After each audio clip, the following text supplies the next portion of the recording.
Hi everyone. Today in this class we will discuss something about memory allocation. Okay. So in memory management, the memory allocation is broadly classified into two categories. One is contiguous memory allocation and the other is non-contiguous memory allocation. So the memory allocation is broadly classified into two types. One is contiguous memory allocation and the other is non-contiguous memory allocation. In contiguous memory allocation, again it was split into two varieties. They were nothing but fixed partitioning and variable partitioning. Whereas non-contiguous memory allocation, again it consists of different varieties, out of which, so we have paging and segmentation. These two are very much important. So if we discuss about these four topics like fixed memory allocation, variable memory allocation, paging and segmentation, 60 to 70% of our memory management unit is over. Okay. So let's see first of all what is contiguous memory allocation and what is non-contiguous memory allocation. Okay. So first we will see what is contiguous memory allocation. The name itself, it is very clear that contiguous memory allocation is nothing but the process of allocating the memory addresses or memory spaces or blocks of memory continuously. We simply term it as contiguous memory allocation. For example, if we want to store, let us suppose this is the memory. Okay. So we already know that in main memory, it is divided into two parts. The first part is operating system. By default, the first part is for operating system and the remaining part is for user space. The remaining part is for user space, or we simply call it as user purpose, right? Okay. So here, for example, here all the three blocks are empty. Suppose if we want to insert process P1 into the main memory, then we have to insert the process P1 should be stored continuously within the block. Okay, right? Let us suppose if the size of this block is 2 MB, this is 4 MB and this is 2 MB. Suppose if the size of this process P1 is, let us suppose 4 MB. Okay, we have to store this 4 MB in this block only. We should not split this 2 MB here, 2 MB here, like that. We should not split. Okay. Suppose if the process to be inserted is 5 MB. Okay. The process to be inserted into the main memory is 5 MB. So here all the three blocks are empty. All the three blocks are empty. The first block is capable of storing 2 MB, second block 4 MB, third block 2 MB. Totally, it is capable of storing 8 MB. But unfortunately, we require only 5 MB. Okay, 5 MB space is enough. But unfortunately, we can't. These blocks cannot accommodate. Why? Because we are using contiguous memory allocation. In contiguous memory allocation, the entire process should be placed at a continuous process in a single block. Okay. Suppose if you want to place this, here it is 2 MB, we can't accommodate 5 MB. Here this is 4 MB, we can't accommodate 5 MB. Here this is 2 MB, we can't accommodate 5 MB. So this is the problem with contiguous memory allocation. Okay. So if we split this, suppose 2 MB if we store here and 3 MB if we store here.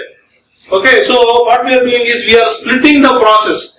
The process P1 requires 5 MB of free space. But 5 MB of free space is not available in a single block. That's why what we have done is, we have splitted this. 2 MB we have stored here, 3 MB we have stored here. Okay, if we store like this we simply call it as non-contiguous memory allocation. Okay, you have to feel the difference between contiguous memory allocation and non-contiguous memory allocation.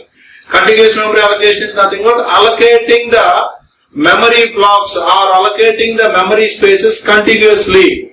Okay. Suppose if we are traveling with our family, if we are traveling by bus with our family, so definitely if our family members are 4 members or 5 members or 6 members, we prefer seats. We don't prefer one seat in the last row and one seat in the first row, one in the middle row, like that we don't prefer. Similarly, when you go for movie also, suppose if you are 6 members going to the movie, you expect all the 6 seats continuously. Okay, instead of having one seat in row A, one seat in row C, one in row D, like that. You don't prefer that. Okay, so here this is the difference between contiguous memory allocation and non-contiguous memory allocation. So first we will go with contiguous memory allocation. Okay, the contiguous memory allocation is again split into 2 categories. One is fixed memory allocation and the other is variable memory allocation. Okay. So we are still discussing the contiguous memory allocation. See here we have 5 files. File A, file B, file C, file D, file E. 5 files were there. Okay, means 5 different processes we can say. Process A, process B, C, D, E. So process A, it requires 3 blocks. See, it was stored in 3 blocks. Process B, 2 blocks. Process C, 4 blocks. Process D, 3 blocks. Process E, 2 blocks. Let us suppose, so out of these 5 processes, 2 processes, let us suppose process A and process C. Process A and process C. These 2 processes have completed their execution. So we can remove those processes from this memory. If we remove them, then there will be some hole. Hole indicates empty spaces. Okay. So see here, three blocks were there. So we have hole because we can insert another process, okay, which requires 3 blocks. Similarly, we can insert another process which requires 4 free blocks. Okay, so some other process can be replaced with these process because these process we don't need these process anymore because these process were already executed. So these process A and process C were already executed. So that's why we will take them out of the main memory. So we will bring some other process which is present in the secondary memory and which is ready for execution. We will bring those process and we will replace them in place of these 2 processes. See, already these 2 processes were removed. So some holes were formed. Okay, these holes indicates that these are free blocks. So we can place those processes in place of these processes. Okay, so this is about the contiguous memory allocation. Still we will discuss. Suppose if you see the fixed partition, we are discussing about fixed partitioning. So in contiguous memory allocation, we have 2 varieties of partitioning. One is fixed partitioning and the other is variable partitioning. First we will discuss about fixed partitioning. What do you mean by fixed partitioning? Fixed partitioning is nothing but we can also call it as, the fixed partitioning can also be called as, it is static in nature. It is static partitioning. Whereas variable partitioning is dynamic in nature, dynamic partitioning. So here what happens is, so the fixed partitioning can be done in 2 ways. See here, so this is main memory. So don't get confused. This is main memory. I am representing with MM. So in the main memory, some part is left for operating system and the other part is for user requirement or user space. Here also the same. So here what exactly the fixed partitioning means? Fixed partitioning means partitioning the memory before we execute a particular process or set of process. Before execution, before we start the execution, we are partitioning the memory. That partitioning may be done, okay, that partitioning is done with equal sizes. They may not be equal. They may or may not be equal. Okay, there is no rule that they should be equal size or they may not be equal. See here. Let us suppose the entire size, the entire memory is split into 4 parts. So 4 MB, 8 MB, 8 MB, 16 MB. Here the entire memory is split into 4 parts. 4 partitions we have done and each partition is of 8 MB. These 2 comes under fixed partitioning only. These both will come under fixed partitioning. Don't get confused. Don't think that this is fixed partitioning, this is variable. Don't think that. It is wrong assumption. It is a wrong myth. Both are fixed partitioning only. If the partitioning of the memory is done before we execute the process, then we say that it is fixed partitioning. Okay. So let us suppose, okay, both are fixed partitioning only, right? Suppose if we have a process, let us suppose if we have a process P1, process P1 requires 2 MB. Okay, 2 MB of space is enough. So let us suppose we will place process P1 here. P1 is placed here. So here it takes only 2 MB. And this is 2 MB. The remaining 2 MB is being wasted here. Okay, the remaining 2 MB is being wasted. Let us suppose another process P2, it requires 7 MB. Suppose if we place that 7 MB, process P2, 7 MB we have placed here. Okay, so here the remaining is 1 MB. So here this 1 MB is being wasted. So hope you are following. Actually, this slot, this space, this address space or memory space, this memory space is capable of storing 4 MB of data. But we have placed process P1 which is of only 2 MB. So here the remaining 2 MB is being wasted. Here 2 MB is wasted. And here 1 MB is being wasted. Okay. This wastage we simply call it as, internal fragmentation.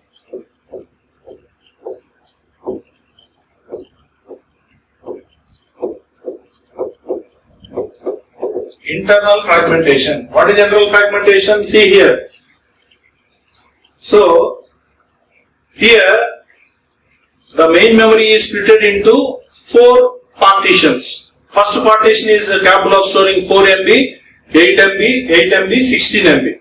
So, in the first partition, we have placed process P1, okay, which needs only 2 MB, but we have allocated 4 MB. The remaining 2 MB is being wasted. Yes or no? Right? So, in the second case, we have allocated 8 MB. 8 MB space we have allocated. 8 MB memory space we have allocated. But it requires only 7 MB.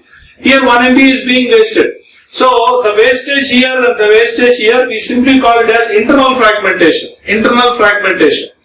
Okay. So, here there are some drawbacks in fixed partitioning. Actually, the fixed partitioning is the oldest partitioning process, or this fixed partitioning method is, it's the oldest technique. It was used in 1970s or 1980s. At the time this was used because this is static in nature. Nowadays everybody is preferring dynamic, the variable partitioning method or variable partitioning process. Nowadays the people are using because it is dynamic in nature. Okay, we prefer dynamic in nature, right? Okay. So here this is the drawback. If you go for this also, these both comes under fixed partitioning only. Don't get confused. Okay. Here also the same. Suppose if you allocate process P1, okay, for P1, suppose if you allocate P1 this one, so P1 is only 2 MB. So here 6 MB is being wasted. Similarly for process 2, 7 MB, 1 MB is being wasted. That also we simply call it as internal fragmentation. Okay. So here we have some advantages as well as disadvantages. The advantages are, this is easy to use. The fixed partitioning method or process is easy to use. Okay, easy to implement. Okay, whereas the drawbacks are internal fragmentation. Okay, next, the number of processes are limited. Okay, the size of the process is also limited. We will discuss one by one. So see here. This fixed partitioning is the simplest and oldest technique. Okay. So see here, if you see here internal fragmentation, the size of this block size is 4 MB. This is 4 MB. Okay. but we have used a process P1 with 1 MB. The remaining 3 MB is being wasted. Here also, the block size is 8. The block size is 8. Okay, but we have used a process P2 with 7 MB. Means here 1 MB is being wasted. Here also, its size is 8. Size is 8. We have used a process with 7 MB. Means here also 1 MB is being wasted. Here also, the process size is 16 MB. We have used a process with 14 MB. So, here also 2 MB is being wasted. So, this wastage we simply call it as internal fragmentation. What is the total internal fragmentation here? 3 plus 1, 4, 4 plus 1, 5, 5 plus 2, 7. So, the total internal fragmentation is 7. Total internal fragmentation is 7. Okay.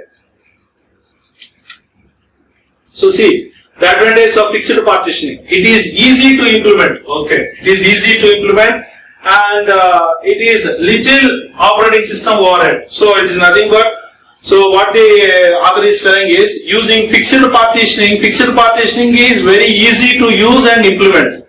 Okay, coming to the drawbacks, it has internal fragmentation. We have seen the internal fragmentation. What is internal fragmentation? Internal fragmentation is nothing but the internal wastage. Okay, we simply call it as internal fragmentation. And coming to the external fragmentation. External fragmentation, sometimes if there are more number of processes, we are unable to fit them inside the memory allocated or inside the available memory. At the time we simply call it as external fragmentation. Okay, external fragmentation is nothing but, we have discussed, for example, if you see, we have discussed an example. See, here we have P1 5. Here we have to insert a process P1 and it needs 5 MB. Here the available space is 2 plus 4, 6, 6 plus 2, 8. 8 MB is available. But we are unable to insert. Why? Because it is not accepting contiguous memory allocation. We are unable to insert. That's why this is the drawback. So this is external fragmentation. Though the space is available, we are unable to fit this inside the available memory. Okay, so that is external fragmentation. And coming to the next disadvantage, we have seen this. Next we have limited process size. Limited process size. What do you mean by that? See here. If you see this example, here the maximum, in this example if you take this memory partitioning, here the maximum size is 16 MB. Means we can have the process where the process should not be greater than 16 MB. It should not be greater than 16 MB. Why? Because if it is greater than 16 MB, we can't allocate the memory. Okay, so that's why, so there is a limit for the process size. The process size should not exceed 16 MB in this example. Similarly, if you go for this example, here the partitioning is done with 8 MB each. So here the size should not exceed 8 MB in this example, it should not exceed 8 MB. That's why the author is telling that we have some limitation. The process size is limited. Okay. And one more disadvantage is the limitation on degree of multi-programming. There is limitation for degree of multi-programming. If you see here, at a time we can use only 4 processes. See, here 4 partitions were there. So at a time we can accommodate the memory for only 4 processes. Here also the same. At a time we can accommodate only 4 processes. And in this example, here also 4 processes only. Means the number of processes is limited. That's why we have said that the limitation, there is a limitation for degree of multi-programming. Means at a time we can accommodate only 4 processes. Okay. So these are some of the drawbacks of fixed partitioning. Okay. So hope you might have understood. Next we will see something about variable partitioning. Variable partitioning. So variable partitioning is nothing but, so in order to, so we have already discussed variable partitioning is also a part of contiguous memory allocation only. Contiguous memory allocation consists of two varieties of partitioning. One is fixed partitioning and the other is variable partitioning. So in variable partitioning, here the memory is allocated dynamically. So we know the entire main memory will be there. Okay. So the entire, we will see roughly. So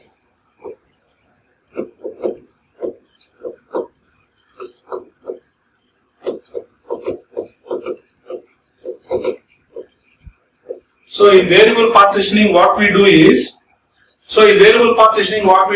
see. So let us suppose if this is the main memory, So as we have discussed, the first part is operating system.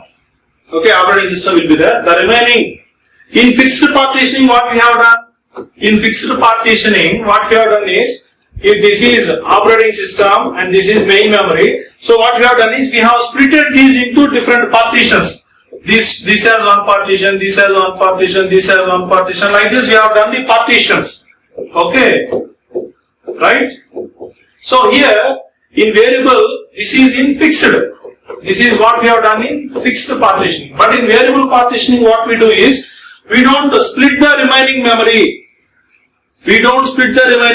What we do is, suppose if you want to place process P1 4 MB, let us suppose this is totally 64 MB. Suppose. Okay. So in fixed partitioning, we will just split that.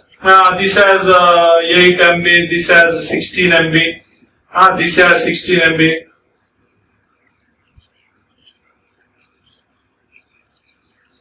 This has 8 MB, this has 16 MB. Like that we have split it.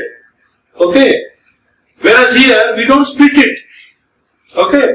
Suppose we want process P1 4 MB. So what we do is we will simply store process P1 will be stored 4 MB. So here is 0. So 4 MB of data is taken. So the remaining we have 60 MB is available. Suppose we have another process 2. Suppose 32 MB. So we will store the remaining. So process P2 32 MB is stored. So totally 32 plus 4, 36 is already over. 36 is over. So the remaining is 28. 28 MB is available. Like that we will keep on doing. Okay. So here the other is also telling the same. So here we have used this variable partitioning in order to overcome the drawback. In order to overcome the drawbacks in fixed partitioning, we started using variable partitioning. Okay. So here initially the RAM will not be done any partitions. Initially RAM is empty and partitions are made during runtime. Dynamically we will perform. Okay. See here, while executing we have done the partitions. We didn't do the partitions before the execution. During execution only we have done the partitioning. Process P1 4 MB, yes. Next process P2 32 MB, yes. Like that during the runtime we have done the partitions dynamically. That's what we do in variable partitioning. Okay. So here also the same. See, operating system, the remaining space is there. So first we have process P1. So 2 MB is allocated. Next process P2, 7 MB is allocated. Next P3, 1 MB is allocated. P4, 5 MB is allocated. So the remaining space is left empty. Suppose still if you want to insert another process, so we will insert that here. Okay. Like that in a systematic way it will go on. Okay. That's what we do in variable partitioning. Okay. Next. So the advantage of variable partitioning. Here there is no point of internal fragmentation. See here, internal fragmentation means you know. So if we perform the fixed allocation, see in fixed memory allocation, here we have 8 MB. here if we insert any process which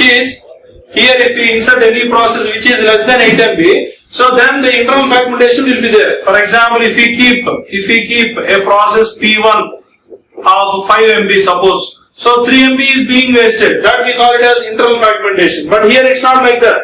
We are allocating only whatever the amount of memory or amount of space that particular process requires. Only that process we are allocating. Only that amount of memory we are allocating to that particular process. So here there is no point of wasting the space. Okay. Here there is no point of wasting the space. Okay. No wastage will take place. So that's why there is no point of internal fragmentation. Similarly, there is no limit on degree of multi-programming. So, if the blocks are limited, suppose if you have done the partitions fixed, this as OS. So, here in this case, if this is fixed, in fixed we have limitation. The number of processes should be 3 only. But here there is no limit in variable partitioning. Okay, we can insert. Okay, there is no limit here. So that's why there is no limit on degree of multi-programming. And there is no limit on process size. So suppose in fixed, if we assume this has 8, this has 4, this has 8 like that, the maximum size will be 8 in fixed partitioning. But here it's not the case. Here see, if you see, we have not given any boundaries or any limit we have not given. Why? Because there is no allocation, there is no we didn't partition the memory before execution we have not done. So that's why here there is no point of limit on a process size. Okay. So that's it. The disadvantages are difficult to implement. This is difficult to implement, and external fragmentation. External fragmentation means sometimes suppose here there is some space left. Suppose if the space left is, let us suppose if the space left is 5 MB, but unfortunately we want to insert a process which is of 8 MB. In that situation, the external fragmentation takes place. Okay, that is the disadvantage. What is the disadvantages? Only 2 disadvantages we have. The first one is it is difficult to implement, and the second disadvantage is there is chance of external fragmentation. Okay. So this is something about fixed partitioning and variable partitioning. Okay. Thank you.